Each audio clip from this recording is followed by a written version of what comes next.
All right, now let's talk about the cosine law. So this allows you to solve triangles where you don't have enough information that you can use the sine law, and it's not a right triangle.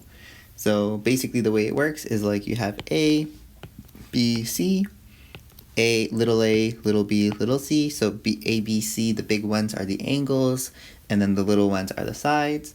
And then you basically just use this formula or this, depending on which sides you do have and which one you're trying to solve for. So let's try an example.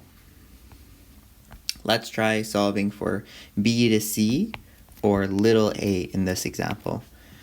So we have our formula, so we're just going to substitute everything in. So it will be 10 squared plus 12 squared minus 2 times 10 times 12 cosine 70. We'll get a squared is equal to 161.9, square root both sides, and you'll get 12.7 m for little a, or side B to C. Let's try solving for an angle.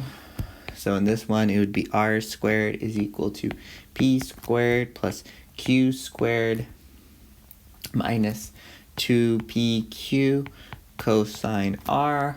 So it's going to be like 10 squared is equal to 8 squared plus 7 squared minus 2 times 8 times 7 cosine r. So it will be 100. It's equal to 113 minus 112 cos r. And then solve for cosine r. So just move everything over. So do negative 113, negative 113, and then you'll get negative 13 equals negative 12 cosine r. So then divide it out on both sides, and then do like inverse cosine 13 over 12, and you'll get angle r is equal to 83 degrees. Okay, let's try a Taylor Swift question. So we have 3 friends forming a triangle near the stage. The distance from friend A to B is 15, A to C is 12, and B to C is 8. And then they want to create a sign with all too well 10-minute version please on it. And then they want to arrange the letters along the sides of the triangle. How long should each of the side of the triangle be? And you can use the cosine law for this one. So this one, we make a triangle. A, B, and C. We know that this one is 15. We know that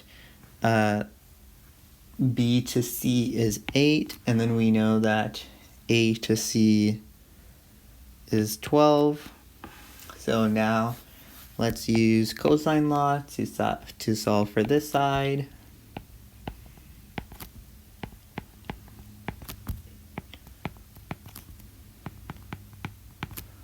So we'll plug in 8 squared is equal to 12 squared plus 15 squared minus 2 times 12 times 15 cos A. And then it'll be 64, 369 minus 360 cosine A. And then basically we can solve by moving it over. So we'll get minus 305 equals negative 360 cos A. So then divide by negative 360 and then do inverse cosine, and you'll get angle A is equal to 32 degrees. And then now we can solve the rest of the triangle using sine law. So sine A over A equals sine of B over B. So then just substitute everything in. So it will be sine 32 over 8. 32 degrees over 8 is equal to the sine of b over 12. And then just substitute it in. So multiply both sides by 24 to get rid of the denominators because it's a common factor for 8 and 12. And then you'll get sine b is equal to 0.794. So therefore, do the inverse, and you'll get angle B is 53 degrees. And then angle C will just be 180 minus 32 minus 53, and it'll be 95 degrees. Okay, so basically angle B 53 degree, angle C 95, and angle A 32.